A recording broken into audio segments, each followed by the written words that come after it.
L'année dernière, les 500 plus grandes sociétés transcontinentales privées ont contrôlé 52% du produit mondial brut.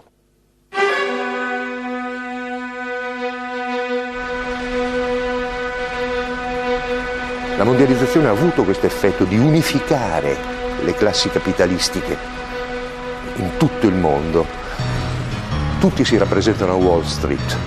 Wall Street non è semplicemente il centro del capitale americano, è il centro del capitalismo collettivo mondiale.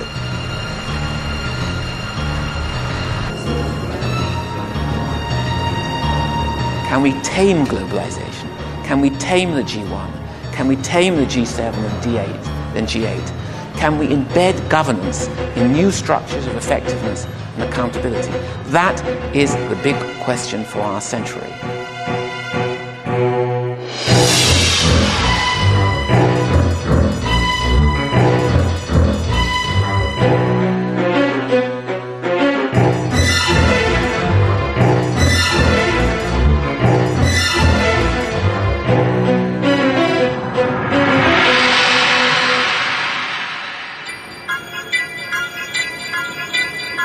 La mundialización está siendo pilotada por gigantescas empresas multinacionales. Ya se han hecho con enormes zonas del planeta y amenazan con tomar muchas más. Importantes regiones de todo el mundo están fuera de la jurisdicción de cualquier Estado.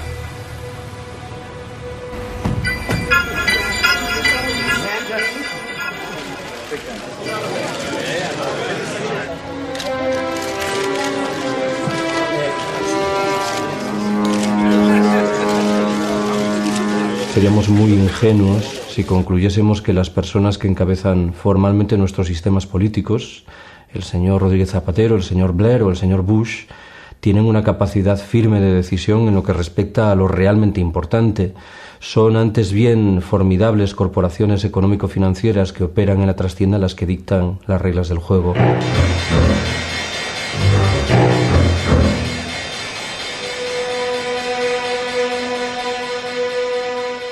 Les chefs d'État démocratiquement élus de ces États puissants, le matin, la première chose qu'ils font, c'est regarder les chiffres de la bourse, les indicateurs de la bourse de New York, de Tokyo, de la veille, pour savoir quel est le millimètre d'espace qu'ils ont pour leur politique fiscale, pour leur politique de l'emploi, pour leur politique d'investissement.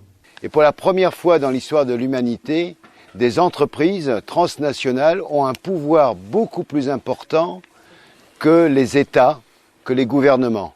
Et la mondialisation, elle est économique et financière et elle a pour but de transformer toute la réalité du monde en marchandises, c'est-à-dire en produits qu'on peut vendre ou qu'on peut acheter.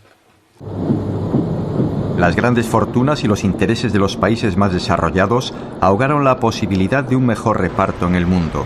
Y desde los fertilizantes hasta el agua, desde los cereales hasta el petróleo, todo cayó en sus manos, en el de las megaempresas, muchas de ellas con mayor potencial económico que muchas naciones del planeta.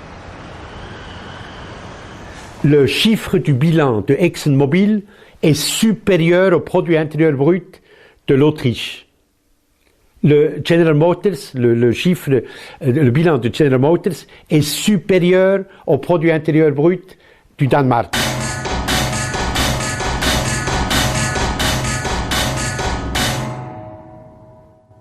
C'est que cette mondialisation, que les anglo-saxons appellent globalisation, a pour but de réduire la capacité des populations et des individus à décider de leur avenir. Et tout se décide uniquement en fonction des intérêts capitalistes des entreprises. Et si nous ne nous réveillons pas maintenant, eh bien c'est la jungle qui va recouvrir notre continent, la loi du plus fort. Il n'y a aucune raison que les démocraties telles que nous les connaissons, la civilisation républicaine démocratique ou la monarchie constitutionnelle telle que nous le connaissons depuis un peu plus de 200 ans sur ce continent, continue.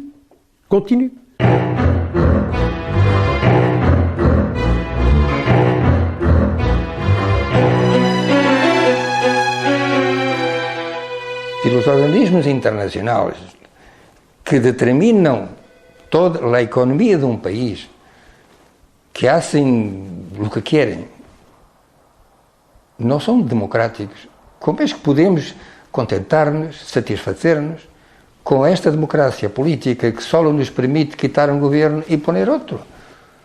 Como é que é? ¿Por qué que la gente no se da cuenta de esto? ¿Y por qué es que los políticos no tienen la valentía de un día llegar a la televisión y decir, carísimos conciudadanos, venimos a hacer aquí una confesión sincera, es que nosotros no gobernamos. Estamos aquí porque somos los comisarios de los señores que están arriba, que se llaman, que tienen nombres, y ahora aquí una serie de nombres de grandes transnacionales. Indirectamente, claro, que eu não estou dizendo que eles estão ao serviço de todo isso, pero el mundo funciona, digamos, de esta forma. Los políticos han sido como han sido, entre otras cosas, porque el pueblo se ha conformado, porque ha dicho, bueno, es que quizás que es la única solución. Y poco a poco nos vamos dando cuenta de que la capacidad de participación de los ciudadanos, en lugar de impulsarse, decir, oye, que la democracia, como yo le decía antes, no es que te cuenten, es que te tengan en cuenta, que es muy distinto, ¿verdad? La democracia que hay actualmente en el mundo es que no me la creo, porque es una mentira. Es una mentira. El voto gratis no existe. Es una mentira. Que cuando vamos a votar para nada. Por una razón, que estamos votando para gente que no tiene ningún poder para cambiar las cosas. Después de votar, la mayoría de los pueblos quedan en un estado de indefensión jurídica, legal, frente a las decisiones de los gobiernos.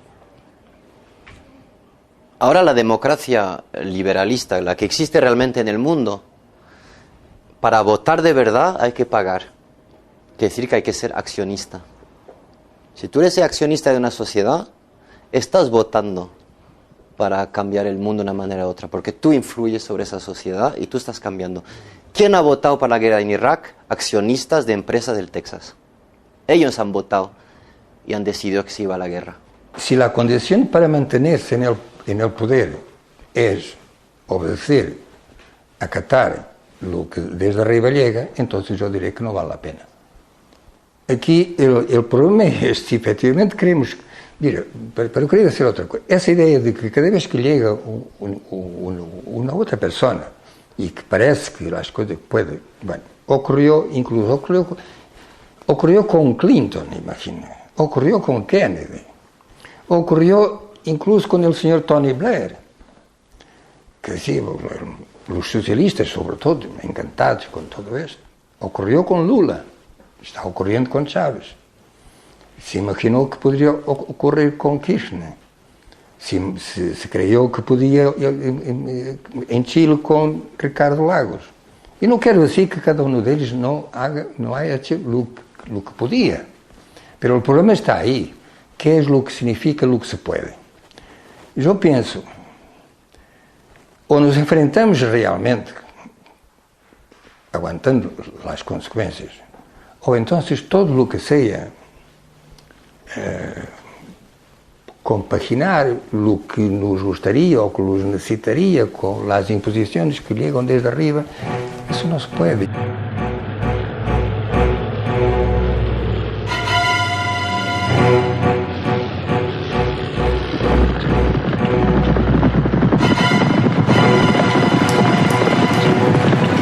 A los pocos días de asumir Lula, hubo una declaración de Frei Betto. Y Frei Betto lo dice muy sintético y con mucha precisión. Lula llegó al gobierno, pero no al poder. Entre llegar a un gobierno y tener el poder de lograr los cambios, hay una distancia abismal. Como então desgarrados da terra, como assim levantados do chão, como embaixo dos pés uma terra, como água escorrendo da mão. Pátria livre! Pátria livre! Lula se comprometeu sobre todo a pagar a deuda. E a partir daí, a partir nesse momento, a Globo, a gran potência mediática de Brasil, e não só de Brasil, porque tem ramificações por aí, pois ha apoiado a Lula imediatamente. Há apoios que matam, e se não matam imediatamente, matam a prazo. So if Lula had said, forget about the debt, my concern is the Brazilian people, and I am going to use Brazil's income for my own people, the financial markets would have attacked the real the next morning. And I don't think that Brazil, which is quite a strong developing country, could have withstood the attack for a very long time. The central bank would have lost all its reserves, the currency would have crashed, people would have been thrown out of work, etc., etc. So that's the reason that everyone follows more or less the same logic. Now, to add to that, I think, but this may be a utopian view, that Europe could be an alternative to this kind of logic.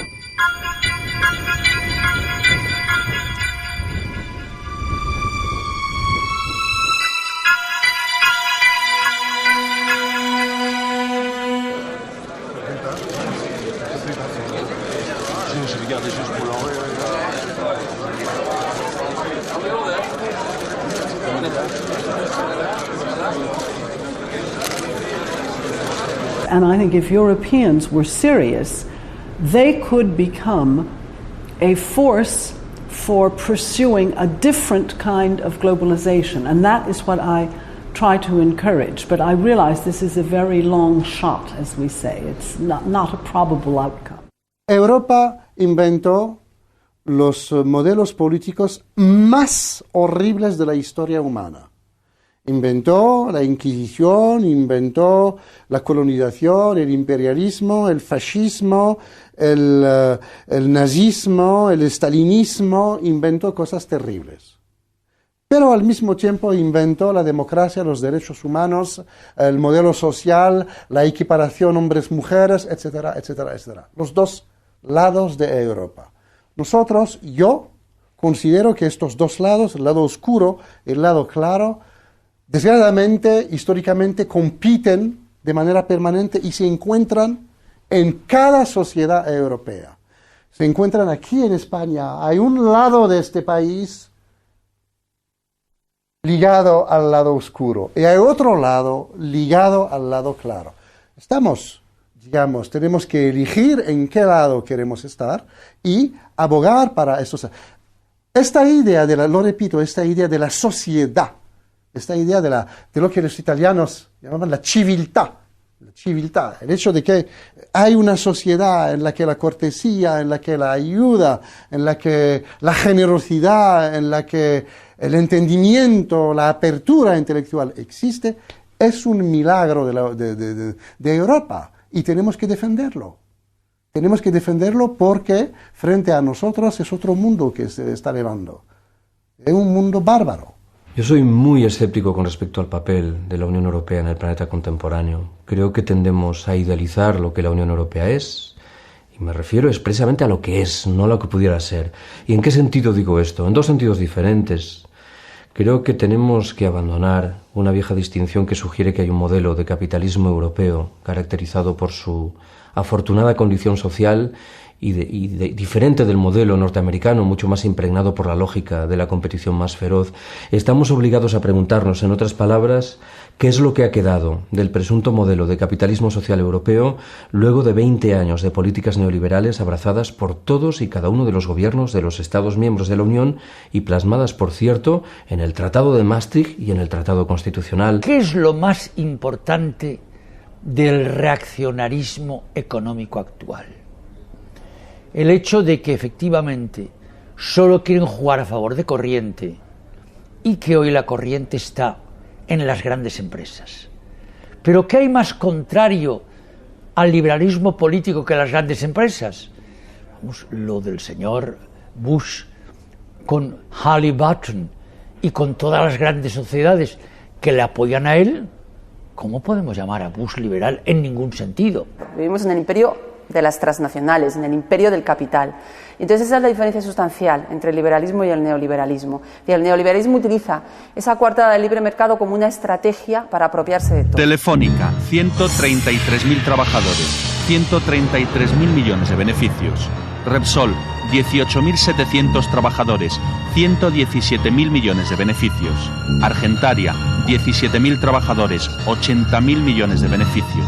Tabacalera, 11.000 trabajadores, 14.000 millones de beneficios. Y están eliminando también los servicios públicos por la razón muy simple. Es que la acumulación de capital exige que todo se transforma en mercancía, porque es solamente sobre mercancías que usted puede hacer un provecho, y el provecho sirve a la acumulación. El sistema económico vigente hoy en día a nivel mundial, representado por la OMC, por el Fondo Monetario Internacional, es un sistema basado en la idea de que la sociedad no existe, la sociedad. Existe un mundo de individuos en competencia permanente entre ellos. De ahí el artículo 1.3 del Tratado Constitucional. Competencia libre y no falseada. ¿Qué significa falseada? Significa que el Estado no debe intervenir, o sea, no existe. No, la sociedad desaparece. Lo que existe es únicamente la economía, el mercado. Y en este sentido, me parece que hoy en día todos los servicios públicos, que nosotros llamamos servicios, son amenazados. It is said that if you could privatize all of the public health systems in Europe, it would be a market of at least $2.5 trillion a year. Es un campo enorme. Solamente la educación en el mundo significa gastos de más de 2.000 millones de millones de dólares. Así es una fuente extraordinaria de posibilidad de provecho. Vous pouvez privatiser le golf ou vous pouvez privatiser, je ne sais pas, moi, la gymnastique, ou mais vous ne pouvez pas privatiser la santé et l'éducation. Et je crois que là, il n'y a pas beaucoup de conflits de civilisation là-dessus. Un espagnol, il pense comme un arabe là-dessus.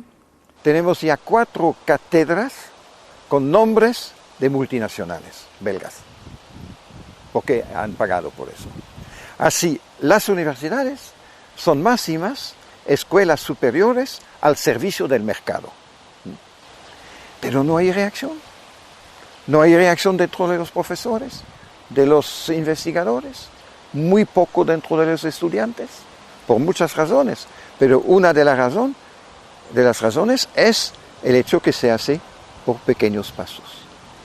Y así se absorba este cambio. Pero un día eso tiene de explotar.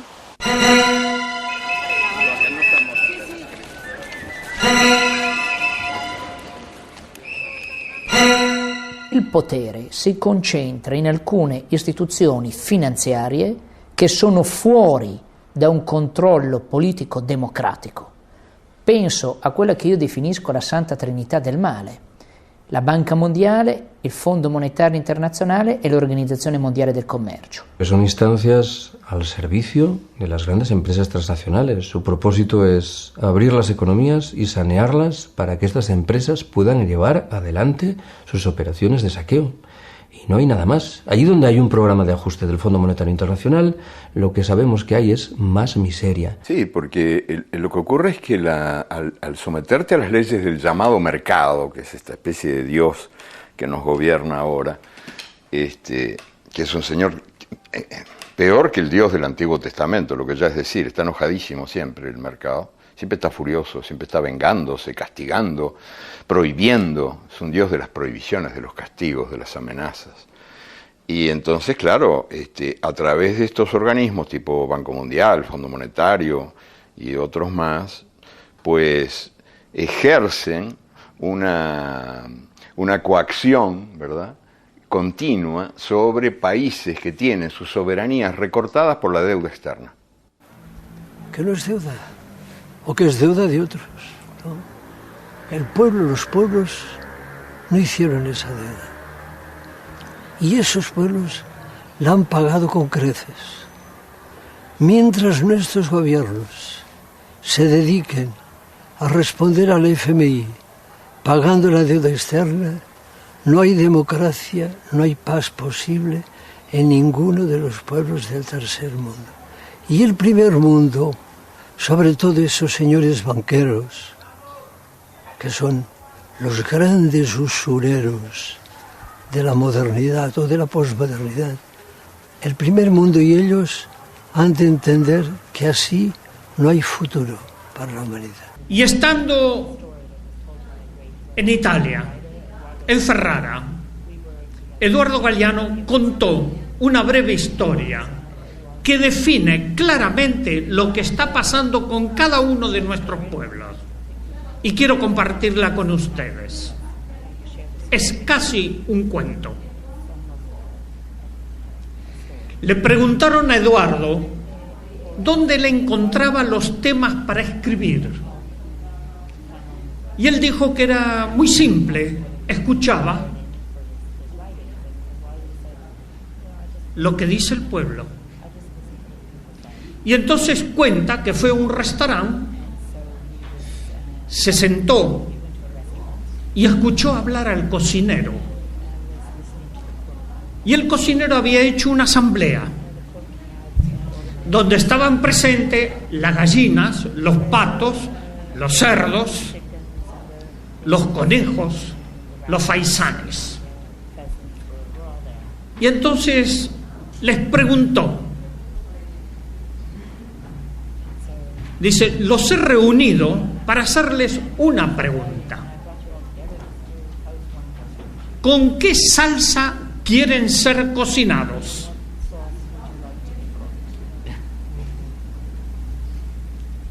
Todos quedaron asustadísimos hasta que se escuchó a una humilde gallina decir, yo no quiero ser cocinada.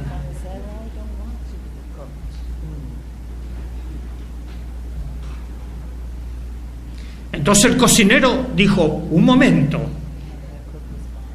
está eso fuera de toda discusión.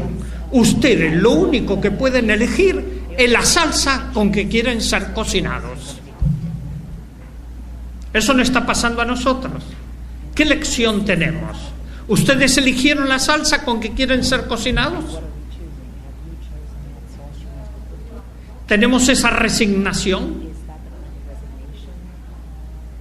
¿O comenzamos a cambiar?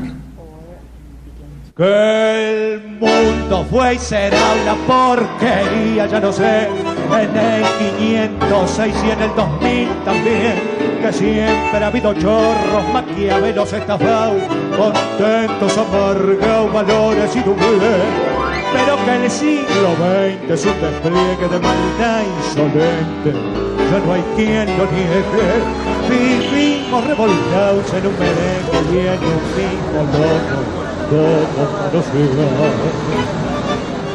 Una delle situazioni drammatiche a cui abbiamo assistito questi anni è stata l'Argentina. Una delle ragioni della grande crisi economica argentina, al di là di questioni interne, la corruzione eccetera, sono stati i piani di aggiustamento strutturale imposti dalle grandi strutture finanziarie internazionali, che hanno obbligato alla privatizzazione di molteplici servizi, che hanno avanzato dei prestiti con degli interessi altissimi, con il risultato finale di aumentare la povertà di una fetta sempre maggiore della popolazione.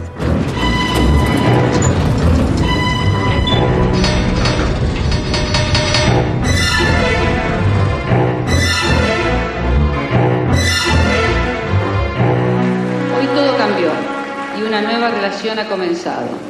También una nueva forma de vivir y de pensar. Aunque todos parezcamos los mismos, un cambio decisivo y fundamental se ha instalado entre nosotros. Y es un hecho de justicia histórica que este cambio lo realice un presidente justicialista, cerrando así el ciclo que comenzó hace 40 Jamás nadie como Menem había osado llevar la traición como bandera, ni ejecutar con tanto cinismo acciones contra la nación. El travestismo del nuevo jefe va a pulverizar medio siglo de resistencias populares. Impone la ideología de la derrota frente al modelo global.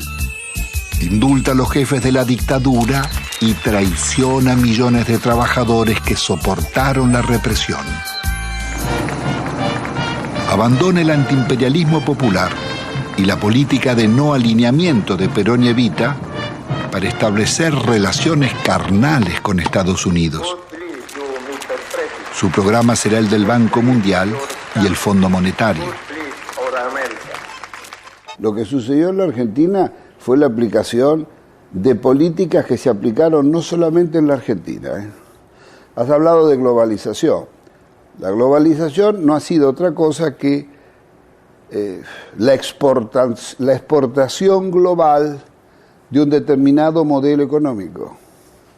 A caballo de la caída del muro de Berlín y de la expansión dominadora del modelo del gran capital,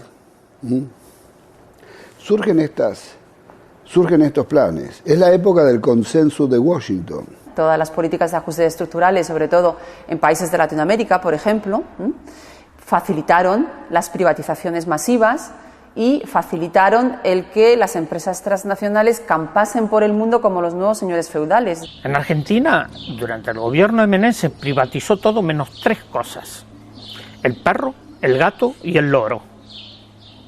El resto se privatizó todo. Le hicieron creer a la sociedad que el verdadero demonio era el Estado. Y los ángeles salvadores venían de manos de las privatizaciones y las corporaciones. Carlos Menem remató la operación al vender las empresas públicas a inversores extranjeros. La deuda externa se disparó hasta los 188.000 millones de euros con el gobierno de Fernando de la Rúa. Porque el plan que impone el Fondo Monetario Internacional es un plan decidido a hacer un gran negocio financiero con este asunto de la deuda y asegurar gran rédito a las corporaciones y al sistema bancario. Mira, esto es muy largo de explicar, pero piensa que todo esto cierra que al final los bancos rompen las reglas básicas del sistema capitalista.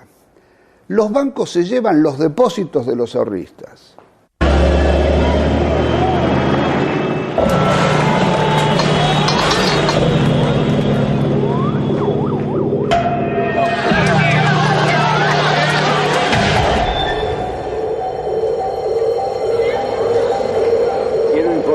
Que ante eso he decretado el estado de sitio en todo el territorio nacional.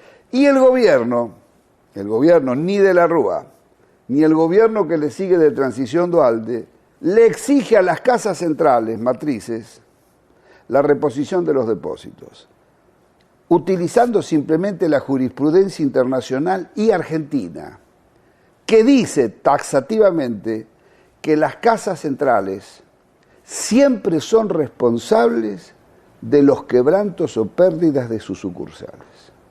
Aún hoy, es el pueblo argentino el que compensa a los bancos para que los bancos le devuelvan el dinero a los ahorristas. Aún hoy. Un dólar arriba de otro dólar que junté a lo largo de 25 años de trabajo para que cuando me jubilara tuviera una vejez digna, cosa que el gobierno no me da. ¿Por qué no nos tratan los bancos como tratan a sus ahorristas en el exterior?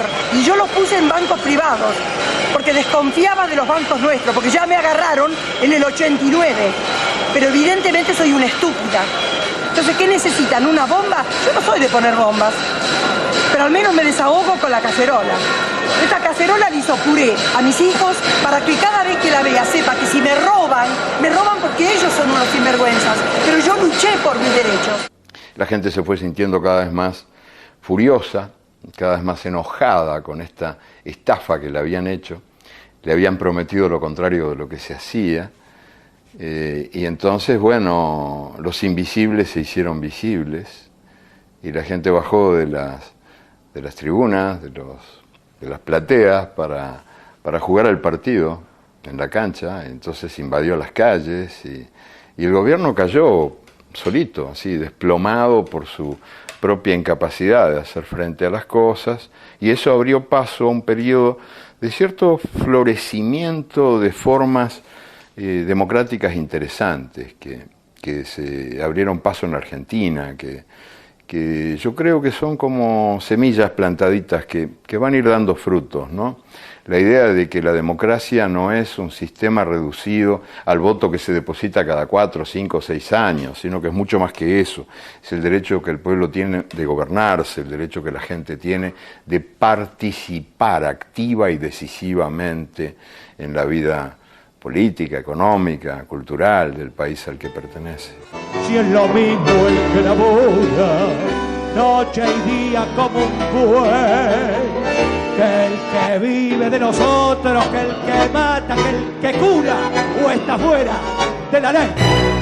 Yo creo que hoy tenemos un gran desafío y es generar estrategias y políticas para revertir esta situación.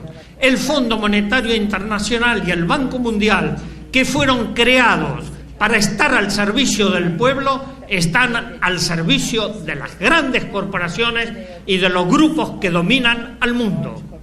Hay que decirles basta.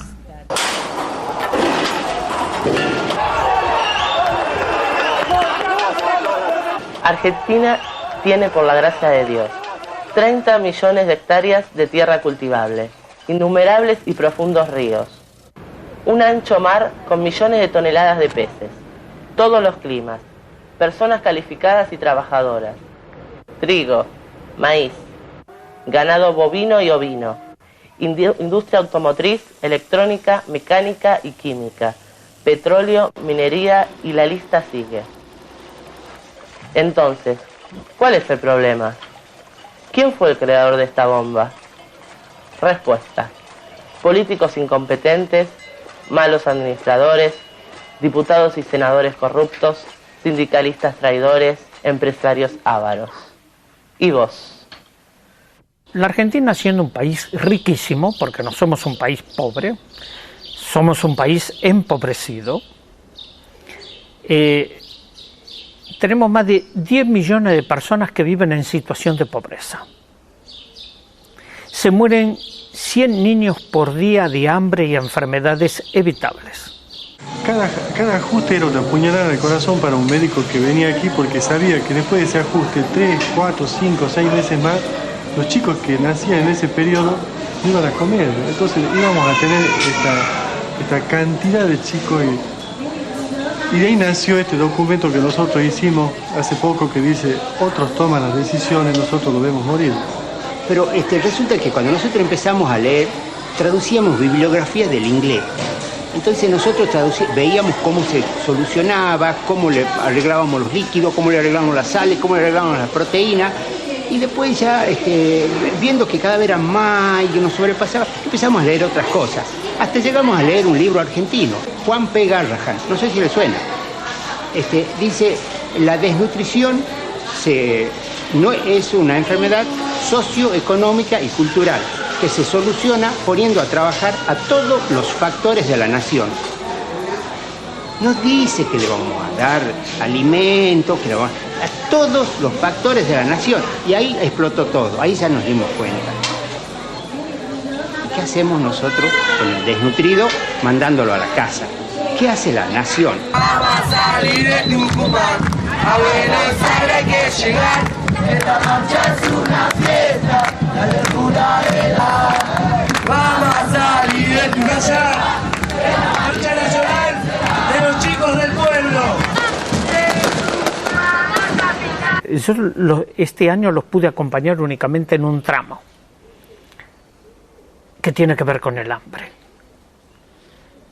Fue la gran movilización, la marcha nacional de los chicos del pueblo, que hicieron 4.500 kilómetros desde la provincia de Tucumán, en el norte argentino, a Buenos Aires, parando de pueblo en pueblo para explicar lo siguiente.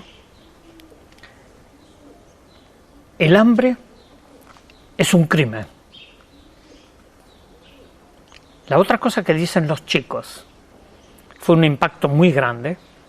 Dicen, nosotros tenemos derechos y tenemos derecho a no comer de la basura. Esto de los chicos del pueblo, que lo digan los mismos chicos, es impactante. Nosotros tenemos derecho a una vida digna, a que nuestros padres tengan trabajo y a ser felices, porque no lo somos. Sin embargo, no queremos perder la alegría de la vida. No queremos más muertes por desnutrición, porque no nos gusta que nos cuenten el cuentito de que el país es pobre. Recorrimos las rutas y vimos que nuestro país es rico.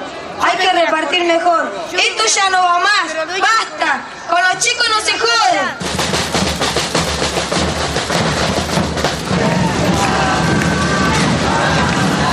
Es difícil entender que este país que tiene 13.100.000 niños, 9,5 millones de niños estén en la pobreza.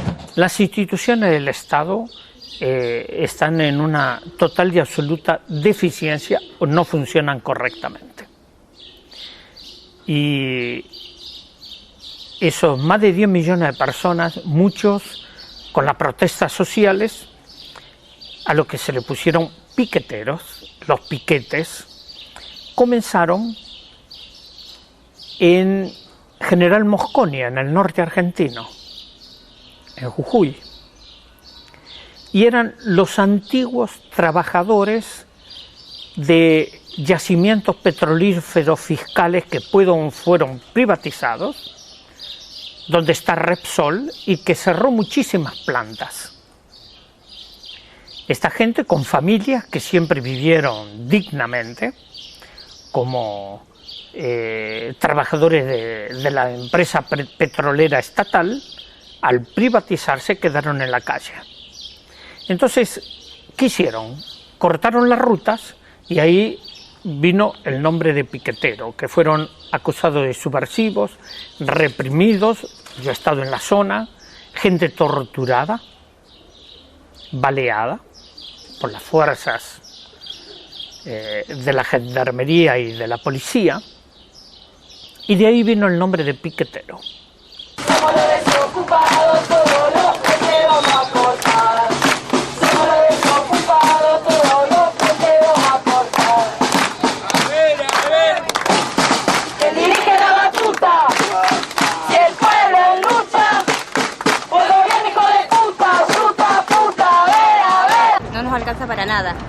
Así que tenemos que salir a la ruta o a donde sea, a cortar, a pedir más para toda la gente que realmente lo necesita. Marchan los dedos en dirección a la mano, marchan los dientes en dirección a la boca, los dientes quieren ser boca, los dedos quieren ser mano.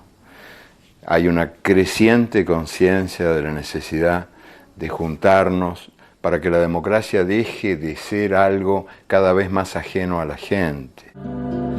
Una cuchillada de amor, luna de los pobres siempre abierta. Yo vengo a ofrecer mi corazón como un documento inalterable. Yo vengo a ofrecer mi corazón. So here in Argentina you have both one of the clearest examples of the failure of the dominant economic model, orthodoxy, religion of our time, and also the first national rebellion against neoliberalism that we have seen.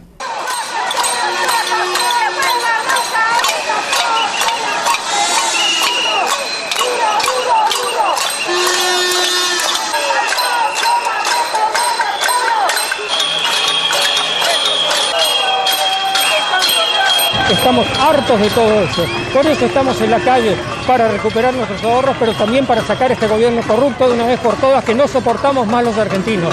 Queremos que se vayan ya. When they said que se vayan todos, they meant not just all of the people who had betrayed them, but the religion to which those people subscribed, the religion of neoliberalism. Yo vengo a ofrecer mi corazón. Mire las puntas de un mismo lazo. Me iré tranquila y me iré despacio y te daré todo y me darás algo que me alivie un poco más.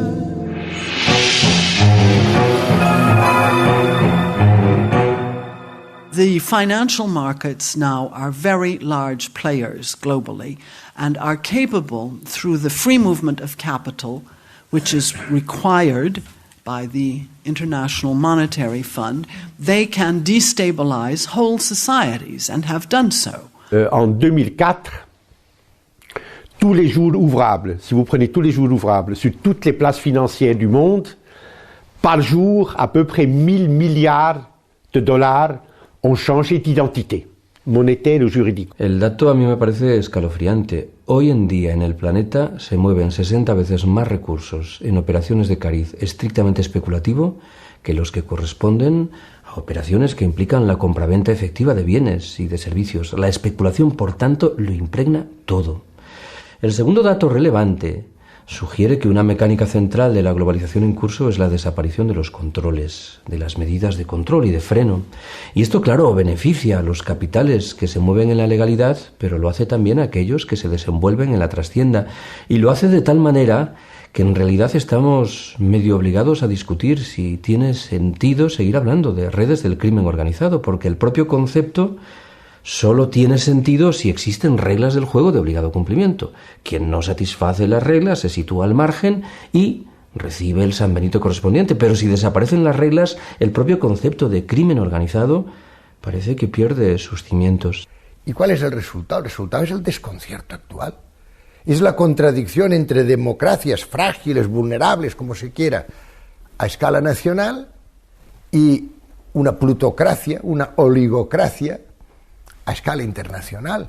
Y tenemos tráfico de todo, tráfico de armas, tráfico de drogas, tráfico de personas, de capitales, de patentes, de todo. Y tenemos una vergüenza, que esto tendríamos que terminarlo, que es el que existan unos paraísos fiscales.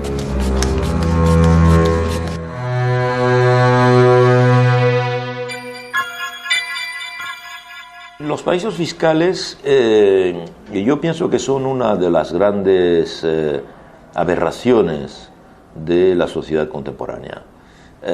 ¿Por qué? Esencialmente porque no tienen ninguna justificación económica más que la de dar cobijo al dinero del crimen, o al dinero digamos, de la corrupción, o al dinero del desvío de fondos o del impago de impuestos, etc.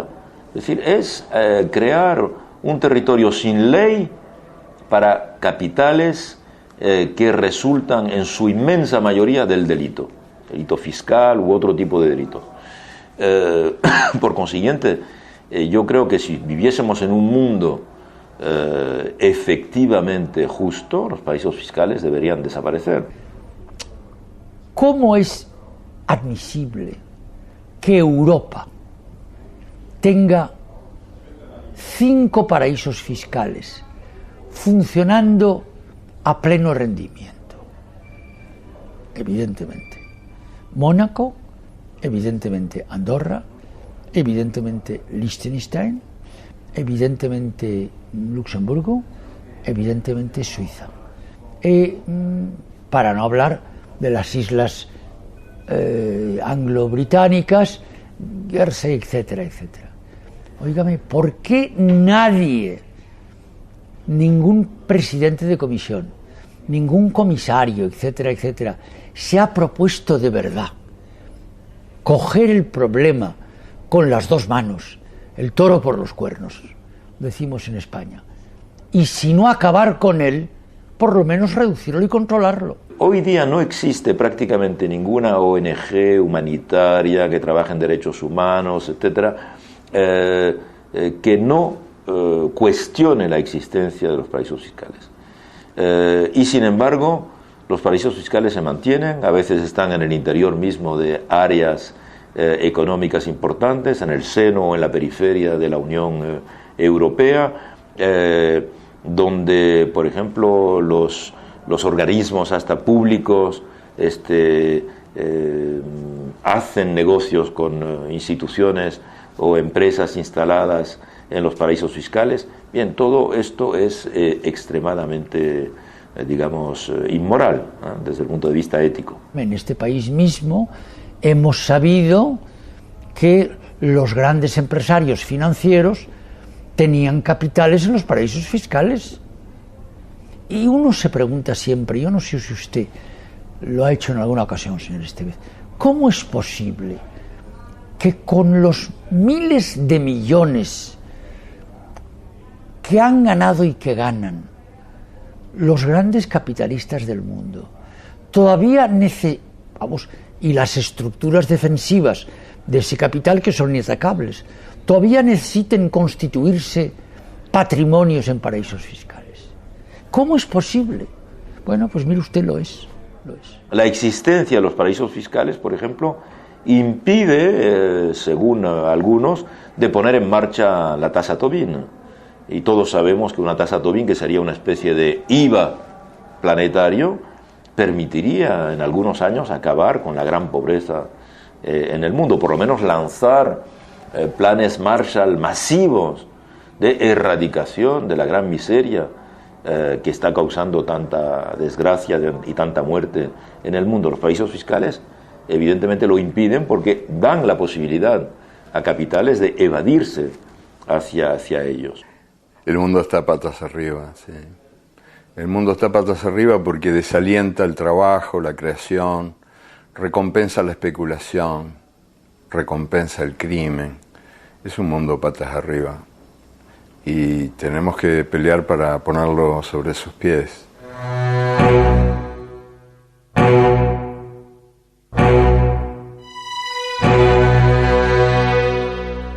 Frente a este capitalismo salvaje que hoy vivimos, yo creo que efectivamente hay que saber decir no. Es decir, que hay que saber decir no, bueno, pues a todas esas promesas también utópicas que desde la ideología neoliberal del mercado se nos dice que todo esto nos va a traer progreso y desarrollo para todos. Bueno, pues hay que saber decir no a esto, hay que saber decir no al pensamiento único, a este mito de que ya no hay ideologías en el mundo, cuando esto se nos dice desde una posición ideológica muy clara. Que es la dominación intelectual, cultural y el control científico, económico y político del mundo. Y lo grave de esto es que con este arrumbamiento de los valores de la izquierda hemos perdido todos los grandes valores éticos del comportamento politico e social. Si parla sempre in democrazia di voce del popolo, ma la voce del popolo oramai è un effetto riflettente della voce dei media. Se uno va a vedere, guarda i media, poi guarda quel che dice la gente, è la stessa roba. Ma qual è la fonte di quella voce? Non è il popolo, è il messaggio televisivo. Central bankers like catching the markets by surprise, and this morning they certainly did so. On today's events is Roy Blumberg at our Wall Street Bureau. Roy, I still believe the market needs some more backing and filling, and yes, the Dow could likely. La majorité des grandes télévisions du monde, les grandes télévisions internationales, sont toutes aux mains d'entreprises transnationales qui essayent de contrôler l'information et la circulation de l'information. Donc il est évident que quand on voit les grandes chaînes internationales, leur volonté, c'est de faire appliquer le modèle et de conforter le modèle et de discréditer de manière évidente toute contestation de ce modèle dominant qu'est la globalisation.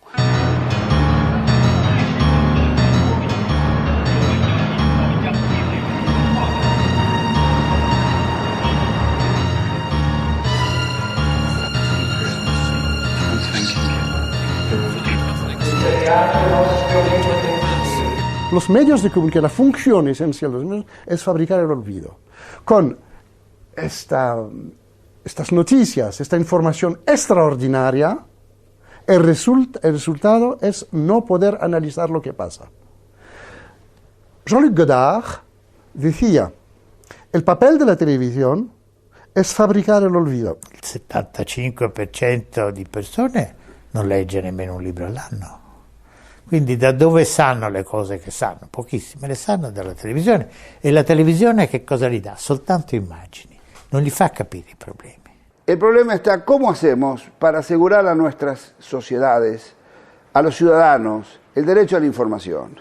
Los espacios están ocupados en buena parte por banalidades absolutas, en desmedro de asuntos muy serios y graves que hacen a la calidad de vida y al pleno ejercicio de los derechos ciudadanos. I don't know how many television viewers you have in your audience, but just think if today with our discussion we could encourage even 10 people to join an organization, to say, yes, I can do something.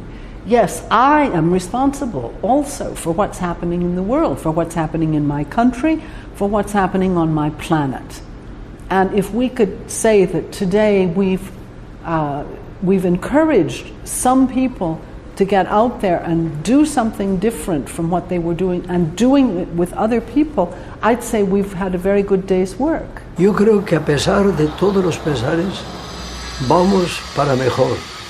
Hay más conciencia, hay más ciudadanía, hay más movimiento popular y hay más solidaridad internacional. Y el neoliberalismo no tiene futuro, que además de ser homicida, es suicida y es ecocida, ¿no? La vida tiene la última palabra. Lento pero viene, el futuro se acerca, despacio pero viene, ya casi está llegando con su mejor noticia, con una estrella pobre sin nombre todavía. Lento pero viene, el futuro real, el mismo que inventamos nosotros y el azar, cada vez más nosotros y menos el azar. Lento pero viene, el futuro se acerca, despacio pero viene, lento pero viene, lento pero viene, lento pero viene. Si yo no cambio un poco mis fallas, mis males, ¿cómo cambiar entonces las tierras, los mares? Si no cambio un poquito mis mañas, mis juegos, ¿cómo cambiar en algo los dramas, los fuegos? Si no poquito un cambio, mi duda, mi acaso, ¿cómo cambiar más tarde el beso, el abrazo?